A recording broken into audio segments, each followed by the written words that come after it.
Top 3 things that all year 11s do wrong. Firstly, sitting down, highlighting random words for 2 hours, and then calling revision done. Listen, you're not Jose Mourinho and you're not fooling anyone, because highlighting things for hours on end is not a form of revision. At least not a proper one, because highlighting words for hours on end does not help you understand them.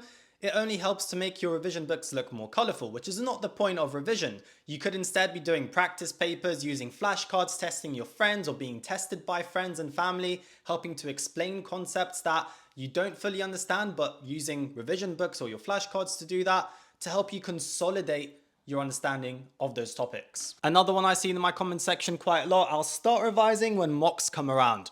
Procrastination, in other words. And again, unless you have the brain of Sheldon Cooper and you've got photographic memory and you can memorize everything that you see in the space of a couple of hours, this is not going to help. If you're in a position where you haven't started revising yet, today is the best day to start, because the longer you leave it, the more you're going to say, no, I'll start tomorrow, and mocks will come around and you'll not have started. And if you're finding it difficult to start, don't set yourself a Mount Everest climb to begin with. Set yourself little chunks of revision followed by little chunks of rest. Maybe start off with 10 minutes of revision followed by 5 minutes of rest, and then build yourself up to eventually doing maybe an hour of revision or 45 minutes of revision followed by 15-20 minutes rest. And if you don't know where to start, past papers are the place to go, because not only will you be able to practice what you already know, but you'll also be able to identify what you don't know.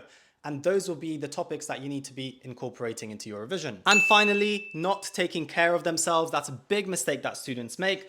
And you need to be making sure that you're using focus followed by rest. You're sleeping enough, you're keeping active, you're rewarding your hard work with whatever you enjoy doing. And not only is this really important for your mental health, but it's also really important for your revision, because if you're doing things like rewarding your hard work and you're sleeping and you're using focus followed by rest, you're allowing your brain to associate revision with good things rather than just dreading revision and not really wanting to do it. Drop down in the comments what mistakes you make, and if you have any questions or you need advice, let me know.